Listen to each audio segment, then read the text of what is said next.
क्यों लड़की, तू इतनी सुनसान रात में मेरे पास क्या करने आई है? तुझे पता नहीं है क्या मैं कौन हूँ? लोग मेरा नाम सुनकर ही कांपने लगते हैं। ये क्या कर रहे हो बाबा? छोड़ो, मुझे जाना दो। क्या तुम जानते नहीं मैं कौन हूँ? आईपीएस रश्मि, जो एक आईपीएस अफसर थीं, एक मीटिंग के बाद अपने घर वापस लौट रही थीं। रात का 1 सब बज चुका था और वह दिल्ली की सुनसान रोड पर तन्हा चल रही थीं। चलते चलते जब वह एक सुनसान मुकाम पर पहुंची तो सड़क के दरमियान एक बूढ़ा साधु खड़ा था और जैसे ही उस बूढ़े साधु ने थोड़े हौसले से एक खूबसूरत और जवान लड़की को रात के उस पहर अपनी तरफ आता देखा तो वह बेसब्री से उसका इंतजार करने लगा। अचानक बूढ़ा साधु सड़क के दरमियान आकर खड़ा हो गया और रश्मि का रास्ता रोकते हुए उसे ऊपर से नीचे तक घूरते हुए देखने लगा। रश्मि उसकी साइड से गुजरकर आगे की तरफ चलने लगी तो अब बूढ़ा साधु उसके पीछे पीछे चलने लगा। हर तरफ रात का अंधेरा पूरी तरह से छाया हुआ था और रश्मि का दिल धड़क धड़क रहा था। अचानक बूढ़ा साधु पीछे से तेजी से उनकी तरफ बढ़ा और उनके बाजुओं को पकड़ते हुए बोला, हाँ, कहां से आ रही हो और मुझसे मिले बगैर जा रही हो? बूढ़े साधु के चेहरे पर एक अजीब सा नशा था। रश्मि बोली, वो एक जरूरी काम था, वहां से होकर घर जा रही थी। अचानक बूढ़ा साधु ने उनके बालों को पकड़कर अपनी तरफ खींचते हुए कहा, मुझे नहीं बताया जाएगा कि वह क्या जरूरी काम था? रश्मि बोली, वह एक जरूरी मीटिंग थी। अचानक बूढ़ा साधु हंसने लगा। इस तरह की मीटिंग दी? बूढ़ा साधु बोला। फिर उसने कहा, मेरे साथ भी कोई मीटिंग कर लो। अचानक बूढ़ा साधु ने उनके बाजुओं को जोर से खींचा और वहां से कपड़ा फाड़ दिया। अब रश्मि समझ चुकी थी कि उनके साथ कुछ गलत होने वाला है। वह आहिस्ता आहिस्ता पीछे की तरफ हटने लगी और बूढ़ा साधु उनकी तरफ बढ़ने लगा। इसी तरह चलते चलते जब बूढ़े साधु ने उन्हें पकड़ने के लिए उनकी तरफ छलांग लगाई तो रश्मि ने अचानक तेजी से भागना शुरू कर दिया और बूढ़ा साधु भी उनके पीछे तेजी से भागने लगा। रश्मि की सांसें तेज हो चुकी थीं। वह जान लगाकर हांफती कांपती अपनी जान बचाने के लिए तेजी से भाग रही थीं। अचानक बूढ़ा साधु ने उन्हें पीछे से धक्का दे दिया और वह सड़क के दरमियान जा गिरी। बूढ़े साधु के चेहरे पर अब एक अजीब सा नशा आ गया था। वो नीचे गिरी हुई लड़की को अजीब सी नजरों से देखने लगा। रश्मि नीचे सड़क पर गिरी हुई थी। अब बचने का कोई रास्ता बाकी नहीं रहा था। अचानक बूढ़ा साधु भी सड़क पर बैठ गया और जैसे ही उन्हें पकड़ने के लिए अपने दोनों हाथ आगे बढ़ाए, रश्मि ने अचानक जोर से उसे धक्का दिया और पीछे की तरफ धकेल दिया। रश्मि नीचे से उठ खड़ी हुई तो बूढ़ा साधु तेजी से उनके पास आया और उन्हें पीछे से आकर पकड़ लिया। अचानक रश्मि ने जोरदार आवाज से कहा, देखो, मुझे जाने दो, ये तुम ठीक नहीं कर रहे, वरना तुम्हें इसका अंजाम भुगतना पड़ेगा। लेकिन बूढ़ा साधु अब दीवाना हो चुका था। अचानक बूढ़ा साधु बोला, ओहो, मैं तो डर गया। बूढ़ा साधु ने अपने पास रखी, भांग की बोतल उठाई और लड़की की तरफ बढ़ने लगा। फिर बूढ़े साधु ने भांग का ढक्कन खोला और लड़की जो सड़क के बीच बैठी थी उसके ऊपर ढालने लगा। अब लड़की पूरी तरह से भांग से भीग चुकी थी। देखते ही देखते बूढ़े साधु ने आधी भांग पीने के बाद रश्मि को बोतल पकड़ाते हुए कहा, यह लो पियो। रश्मि ने डरते हुए कहा, नहीं, मैं नहीं पीती हूं। बूढ़ा साधु ने रश्मि के बदन को घूरते हुए कहा, पी लो, वरना तेरे साथ वह करूंगा कि तू किसी को भी दिखाने के काबिल नहीं रहेगी। रश्मि, जो एक आईपीएस अफसर थी, ने बूढ़े साधु के हाथ से वह बोतल लेकर पीने लगी। अब बूढ़ा साधु बेसब्री से रश्मि की तरफ देखने लगा, जैसे उसका मकसद पूरा होने जा रहा हो। और फिर क्या होना था। देखते ही देखते रश्मि का सारा वजूद जैसे चकरा गया। उन्होंने अपने दोनों हाथ सर पर रख लिए। क्या हो रहा है? बूढ़ा साधु इंतजार में था कि उसका नशा अपनी इंतहा को पहुंचे और उसी वक्त रश्मि मदहोशी के आलम में सड़क के बीच लेट गईं। रश्मि अब नीम बेहोश पड़ी थी और उनके कानों में बूढ़े साधु की हंसी गूंज रही थी।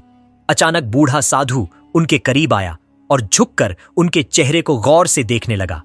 उसने अपना हाथ बढ़ाया और उनके बालों की एक लट अपनी उंगलियों में लपेटते हुए मुस्कुराते हुए बोला, हां, अब मजा आएगा। बूढ़े साधु की आंखों में दहशत थी और उसमें वहशी भूख भी।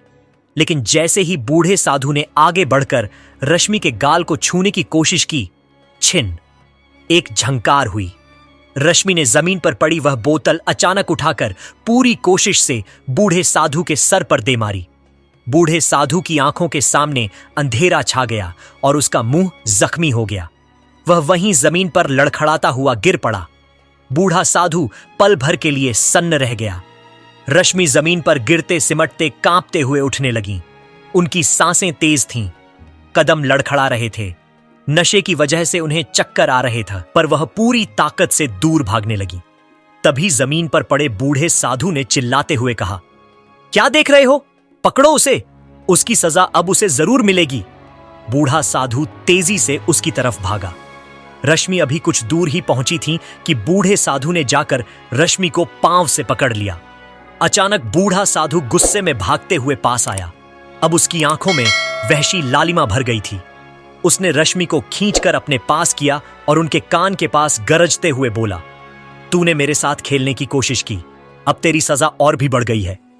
रश्मि की सांसें अटक रही थीं, वह बेबस दिख रही थी। फिर बूढ़ा साधु उन्हें बांह से पकड़कर खींचते हुए जंगल की तरफ ले जाने लगा। रश्मि ने खुद को छुड़ाने की कोशिश की, लेकिन बूढ़ा साधु ने और मजबूती से उसे पकड़ लिया और खींचते हुए जंगल में एक पुरानी झोपड़ी के करीब ले आया। रश्मि समझ चुकी थी कि अब उनके साथ कुछ गलत होने वाला है। तभी बूढ़े साधु ने झोपड़ी का दरवाजा खोला और रश्मि को अचानक झोपड़ी के अंदर धक्का दे दिया। अब रात का आखिरी पहर था। सुनसान जंगल और झोपड़ी के अंदर पड़ी हुई जवान और खूबसूरत रश्मि और अपना बदला लेने तथा मन की आग बुझाने के लिए आतुर बूढ़ा साधु। अचानक बूढ़ा साधु ने तेजी से दरवाजा बंद किया और खुद भी अंदर घुसा। उसकी आंखों में वहशत की चमक थी और सांसों में नशे की बदबू।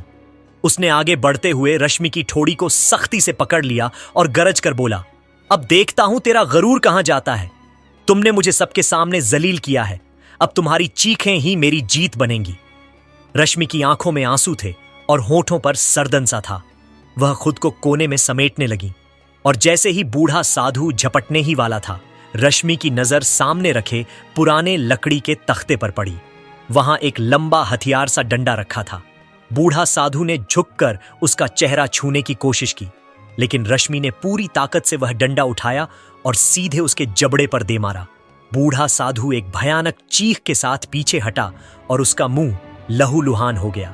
रश्मि ने एक पल में बिना दरवाजा खोले अंधाधुंध भागना शुरू कर दिया। रात के सुनसान भरे जंगल की राह पर वह नंगे पांव दूर भाग रही थी। पीछे बूढ़ा साधु पीछा कर रहा था। रश्मि की सांसें तेज थीं और उनके पांव छलनी हो चुके थे। तभी पीछे से बूढ़े साधु की भारी आवाज गूंजी, भाग तीरा, लेकिन आज तो मेरे हाथ से बच नहीं सकती। वह पागलों की तरह जवान रश्मि को दबोचने के लिए पीछा कर रहा था। रश्मि ने चारों तरफ निगाह दौड़ाई तो जंगल के किनारे उन्हें एक पुराना सा गेट दिखा। गेट आधा खुला था और भीतर बस अंधेरा ही अंधेरा था। यह दिल्ली के करीब कोई पुराना खंडहर सा गोदाम था। रश्मि के कदम अपने आप उस तरफ बढ़ चले। वह लड़खड़ाती हुई जैसे ही भीतर घुसी, वहां टूटी फूटी ईंटें और जंगालुदा मशीनें बिखरी पड़ी थीं। रश्मि एक मशीन के पीछे जाकर हांफती हुई छिप गई। उनका दिल जोर जोर से धड़क रहा था, जिसने सुनसान रात को और भी दहशतनाक बना दिया था। कुछ पल बाद गेट धड़ाम से खुला और बूढ़ा साधु अंदर घुस आया। उसके कदमों की आहट गूंज रही थी। कहां छिपी है? उसकी आवाज गोदाम की दीवारों से टकराकर गूंजी। रश्मि अपने होंठ दांतों में दबाए सांस रोके बैठी थी। बूढ़ा साधु धीरे धीरे कदम बढ़ाता हुआ अंधेरे में इधर उधर देख रहा था। तभी उसने नीचे से जंग लगी लोहे की सलाई उठाई और उसे जमीन पर रगड़ते हुए आगे बढ़ने लगा। और अचानक एक आहट सुनकर बूढ़ा साधु जोर से हंसा। तभी अचानक वही लड़की एकदम अपना चेहरा बूढ़े साधु की तरफ घुमाकर बोली, देखो, तुम यह सब ठीक नहीं कर रहे। जो तुम अब करने वाले हो उसका अंजाम तुम्हारे साथ बहुत बुरा होगा। कानून तुम्हें इसकी सजा देगा। बूढ़ा साधु हंसते हुए बोला, अरे पागल लड़की, क्या तू अभी भी सोचती है कि मैं तुझे ऐसे ही जाने दे दूंगा? आखिर मैं एक साधु हूं। कानून वही है जो मैं चाहूं, और अभी इस वीरान जगह पर कोई तेरी चीखें सुनने वाला नहीं। रश्मि डरते डरते वहां से उठ खड़ी हुई। अब बूढ़ा साधु नजदीक आकर उसके शरीर की खुशबू सूंघने लगा। अचानक रश्मि ने एकदम बूढ़े साधु को जोर से पीछे की तरफ धक्का दिया और गोदाम से बाहर निकल आई। फिर तेजी से एक बार फिर दूर भागने लगी। लेकिन अभी वह कुछ दूर ही पहुंची थी कि जंगल की राह पर बूढ़ा साधु रास्ता रोककर उनके सामने खड़ा था। रश्मि दूसरी तरफ भागना चाही तो बूढ़ा साधु पहले ही वहां पहुंच चुका था। अब रश्मि के लिए तमाम रास्ते बंद हो गए थे। उन्होंने डरते डरते अपनी आंखें बंद कर लीं, दोनों हाथ अपनी आंखों पर रख ली। बूढ़े साधु ने बोट जोर से जमीन पर मारते हुए गरजती आवाज में कहा, उठ और चल, खुद ही जाकर झोपड़ी में लेट जा, वरना यही जंगल में तेरा अंजाम कर दूंगा। रश्मि ने धड़कते दिल के साथ आहिस्ता आहिस्ता अपने हाथ आंखों से हटाए और कांपती आवाज में कहा, तुम समझते हो तुम्हारे पास साधु की वर्दी है, इसलिए जो चाहो कर सकते हो, लेकिन याद रखना जुल्म कभी देर पा नहीं होता। बूढ़े साधु के चेहरे पर तंजिया मुस्कान फैल गई। बड़ी बहादुरी के लेक्चर दे रही है, लेकिन आज यह बातें तेरे किसी काम नहीं आएंगी। अचानक बूढ़ा साधु बोला, ऐसे नहीं मानेगी, यह रस्सी लाओ। बूढ़ा साधु ने अपनी झोली से रस्सी का एक टुकड़ा निकाला और कहा, इसके हाथ पांव बांध दो। वह रश्मि के पास बैठकर उसके हाथ पांव बांधने लगा। रश्मि ने सोचा, अगर मैं बंध गई तो फिर बचने का कोई रास्ता नहीं होगा। अचानक उन्होंने बूढ़े साधु से कहा, अच्छा ठीक है, जो तुम चाहते हो मैं उसके लिए तैयार हूं। यह सुनकर बूढ़ा साधु जोर जोर से हंसने लगा। फिर वह बूढ़े साधु के करीब आया और घूरते हुए बोला, शाबाश, अगर पहले ही मान जाती तो मुझे इतना कुछ तुम्हारे साथ नहीं करना पड़ता। बूढ़े साधु के करीब आते ही जैसे वह वारफ्ता में हार मान चुकी हो। बूढ़ा साधु पूरी तरह मुतमिन था कि अब यह लड़की उसके काबू में आ गई है। अब तू खुद ही तैयार है, फिर रस्सी की जरूरत नहीं, बस सीधे झोपड़ी में बैठ जा। अब रश्मि उस सुनसान जंगल और अंधेरी रात में झोपड़ी की तरफ चलने लगी। बूढ़ा साधु भी अपना मकसद पूरा करने के लिए उनके पीछे पीछे बेसब्री से चलने लगा। झोपड़ी के पास पहुंचते ही रश्मि ने झोपड़ी का दरवाजा खोला और फिर एकदम मुड़कर बूढ़े साधु से बोली, देखो, मैं तुम्हारी बात मान तो रही हूं, लेकिन मैं तुम्हें यह एक बार फिर बता रही हूं कि इसका अंजाम तुम्हारे साथ बहुत बुरा होगा। बूढ़ा साधु झर भरी मुस्कान के साथ बोला, हां हां, अंजाम, अब तेरा अंजाम मेरे हाथों में है, बाकी किसी अंजाम की फिक्र छोड़ दें। रश्मि ने आहिस्ता आहिस्ता कदम अंदर झोपड़ी में रखे। बूढ़ा साधु झुककर उनके करीब होते हुए तंजिया अंदाज में बोला, शाबाश, बहुत अक्लमंद हो गई हो। और जैसे ही बूढ़ा साधु झोपड़ी के अंदर दाखिल होने लगा, उसी वक्त पीछे से एक और गाड़ी वहां आ गई। बूढ़ा साधु ने जब गाड़ी को देखा तो दरवाजा बंद करके जल्दी से उस गाड़ी की तरफ चला आया। रश्मि झोपड़ी के अंदर ही थी। बूढ़ा साधु जाकर गाड़ी में बैठे शख्स से बात करने लगा। इससे पहले कि रश्मि बाहर निकलकर गाड़ी के पास आती, गाड़ी वहां से निकल गई। अब बूढ़ा साधु वापस झोपड़ी की तरफ मुड़ रहा था। इतने में रश्मि ने जल्दी से दरवाजा खोला और बाहर निकलकर बूढ़े साधु के पास आकर उसका हाथ थामते हुए बोली, हां, अब क्या हुआ? रश्मि ने प्यार भरी निगाहों से उसकी तरफ देखा और उसे अपने गले से लगाते हुए बूढ़े साधु के चेहरे पर एक मुस्कान आ गई। बूढ़ा साधु तुरंत अपनी झोपड़ी की तरफ गया और वहां से एक फल निकालकर रश्मि के हाथ में पकड़ा दिया। रश्मि वहीं जंगल की राह पर बैठ गई और फल खाने लगी। बूढ़ा साधु जो आतुर होकर खड़ा था, उसका सब्र टूट गया। उसने रश्मि से कहा, जल्दी खाओ, वक्त नहीं है। रश्मि ने अपने आप से कहा, लगता है अब इसको ज्यादा रोकना मुमकिन नहीं, अब मैं क्या करूं? फिर वह डरते डरते राह से उठ खड़ी हुई। अंधेरी रात और सुनसान जंगल का सन्नाटा खौफ पैदा कर रहा था। बूढ़ा साधु अब पूरी तरह से तैयार था। उसकी आंखों में हवस भरी चमक थी। अचानक बूढ़ा साधु आगे बढ़कर रश्मि के बाजू को मजबूती से पकड़ता है और भारी सांस लेते हुए बोला, चलो, अब तमाशा बहुत हो गया, समय बर्बाद मत करो। रश्मि ने एक पल के लिए अपने होठों पर अजीब सी मासूम मुस्कान तारी की, जैसे हार मान गई हो। उन्होंने अपनी निगाहें बूढ़े साधु की आंखों में डालते हुए आहिस्ता से कहा, एक शर्त है। बूढ़ा साधु रुक गया। शर्त?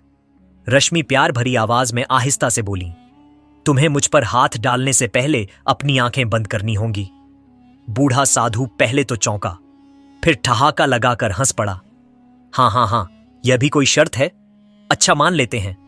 अचानक रश्मि बूढ़े साधु के करीब आई और प्यार से उसका हाथ पकड़कर जंगल की राह के एक कोने की तरफ ले जाने लगी। बूढ़ा साधु भी उनके साथ चलने लगा। रश्मि थोड़ी दूर जाकर एक वीरान जगह पर रुकी और बोली, यहां ठीक है। बूढ़ा साधु एकदम हैरान होकर बोला, यहां यहां कोई देख लेगा? रश्मि ने बूढ़े साधु को उकसाते हुए कहा, तुम्हें किस चीज का डर है? आखिर तुम एक साधु हो। बूढ़ा साधु भी तुरंत जोश में आ गया और अपने घमंड में बोला, हां ठीक कहा, मुझे किस चीज का डर भला? तुम यही कहती हो तो यही सही। बूढ़ा साधु घमंड और जोश के नशे में चूर था और सन्नाटा चारों तरफ फैल चुका था। सिर्फ दूर से हवा के झोंके और कभी कभार जंगल के जानवरों की आवाजें आ रही थीं। रश्मि ने बड़ी मासूमियत के साथ उसका हाथ अपने हाथों में थामा, जैसे वारफ्ता में हथियार डाल दिए हों। फिर रश्मि ने बूढ़े साधु से कहा, यहां नीचे राह पर लेट जाओ और अपनी आंखें बंद कर लो। बूढ़ा साधु मुस्कुराते हुए राह पर नीचे लेट गया। उसने अपनी आंखें बंद कर लीं और मुस्कुराते हुए बोला, चलो देखते हैं तुम अब क्या करती हो। रश्मि कुछ देर उसके चारों तरफ चक्कर लगाती हुई मन ही मन कुछ सोचने लगी। फिर झुककर उसके पास आई। एक पल को ऐसा लगा जैसे वह उस पर झुकने वाली है। बूढ़े साधु के होठों पर फातिहाना मुस्कान थी और गहरी सांसों की आवाज गूंज रही थी। लेकिन अगले ही पल रश्मि ने अपने जूते की एड़ी तड़म से उसकी छाती पर मारी। बूढ़ा साधु तड़प कर आंखें खोल देता है, लेकिन तब तक रश्मि उसकी लाठी खींच चुकी थी। बूढ़ा साधु उठकर वहीं राह के बीच बैठ गया और बोला, यह क्या धोखा किया तुमने मेरे साथ? उसी वक्त रश्मि को ख्याल आया कि उनका काम अभी पूरा नहीं हुआ है। वह अपने चेहरे पर हल्की मुस्कान लाती हुई बूढ़े साधु के करीब आकर बैठ गईं और लाठी उसके हाथ में थमाते हुए प्यार भरी निगाहों से उसकी आंखों में देखते हुए बोली, मैं तुम्हें बस यह दिखाना चाहती थी कि अगर मैं भागना चाहूं तो भाग सकती हूं, लेकिन अब मेरी मर्जी है, मैं खुद इसके लिए तैयार हूं। यह सुनकर बूढ़े साधु के चेहरे पर फिर से मुस्कान आ गई और वह रश्मि को अपने गले से लगाने लगा। रश्मि ने कहा, 1 मिनट पहले मुझे यह बताओ, क्या तुम वाकई में इतने ताकतवर साधु हो और जो चाहो वो कर सकते हो? बूढ़ा साधु ने घमंड भरे लहजे में कहा, हां। रश्मि ने अचानक बूढ़े साधु का हाथ पकड़ा और उसे झोपड़ी की तरफ ले जाने लगी। बूढ़ा साधु हैरान होकर यह सब देखने लगा। चलते चलते वह दोनों झोपड़ी के पास पहुंचे। अब उस सुनसान जंगल में रात का आखिरी पहर था और वहां सिर्फ रश्मि और बूढ़ा साधु मौजूद थे। जैसे ही वह झोपड़ी के पास पहुंचे, रश्मि अचानक झोपड़ी के अंदर दाखिल हुई और वहां से एक लाल रंग का दुपट्टा उठा लिया। रश्मि अब अपने असली मकसद की तरफ बढ़ रही थी। उन्होंने कहा, मैं नहीं मानती कि तुम इतने पावरफुल हो और यह सब कर सकते हो। बूढ़ा साधु, जो अपने पद के घमंड में चूर होकर बोल रहा था, कुछ समझ नहीं पाया और अपने मोबाइल से रश्मि को उन सब लड़कियों की तस्वीरें दिखाने लगा जिनके साथ उसने गलत काम किए थे। वो बड़े घमंड से अपने गुनाह गिनाने लगा। कल मैंने ऐसा किया, परसों वैसा किया, मुझे पकड़ने वाला कौन है? आखिर मैं एक साधु हूं। रश्मि चुपचाप उसकी सारी बातें सुनती रही और फिर बूढ़े साधु के करीब जाकर बोली, वाह, तुम तो बहुत बहादुर निकले। उन्होंने बूढ़े साधु से कहा, आओ, मैं अब तुम्हारी बहादुरी देखना चाहती हूं। वो बूढ़े साधु को उसी सुनसान जंगल में दूसरी तरफ ले जाने लगी। बूढ़ा साधु भी खुशी खुशी उनके साथ चल रहा था। वहां पहुंचकर रश्मि हंसते हुए बोली, तो क्या कह रहे थे बाबा जी, तुम्हें पकड़ने वाला कोई नहीं। यह कहते ही उन्होंने अपने कपड़ों के अंदर छुपा हुआ कैमरा बाहर निकाला। वही कैमरा जिसमें बूढ़े साधु के सारे गुनाह, उसके घमंड भरे इकरार और हर खुदगर्ज हरकत रिकॉर्ड हो चुकी थी। बूढ़े साधु के चेहरे का रंग उड़ गया। वह घबराहट में तेजी से रश्मि की तरफ लपका ताकि कैमरा छीन सके, पर उससे पहले ही एक जोरदार थप्पड़ उसके मुंह पर पड़ा। अब वहां खड़ी लड़की वह बेबस रश्मि नहीं थी, बल्कि एक बहादुर आईपीएस अफसर अपने असली रूप में सामने आ चुकी थी।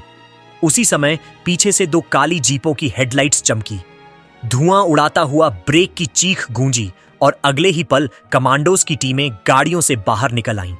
रश्मि ने हाथ का इशारा किया और देखते ही देखते बूढ़े साधु को जमीन पर दबोचा गया। बूढ़े साधु की टांगें काम ना आने लगीं। कांपती आवाज में उसने कहा, यह लड़की झूठ बोल रही है। रश्मि उसके पास आई और एक और जोरदार थप्पड़ मारते हुए गर्व से बोली, तुम्हें पता है मैं कौन हूं? मैं आईपीएस अफसर हूं और यह टीम मेरे हुक्म पर यहां आई है। तुम समझ रहे थे कि यह खेल तुम मेरे साथ खेल रहे हो? असल में यह खेल मैंने तुम्हारे साथ खेला है। मुझे तुम्हारी दरिंदगी और लड़कियों के साथ गलत कदमों का पता चला, इसलिए मैंने खुद यहां आकर तुम्हें हाथों पकड़ने का फैसला किया ताकि तुम खुद अपने मुंह से इकरार करो और तुम्हें जल्द सजा दिलवा सकूं। रश्मि ने फिर अपना कार्ड जेब से निकालकर बूढ़े साधु के मुंह के सामने लहराया। बूढ़े साधु की आंखें हैरानी और डर से भर आईं।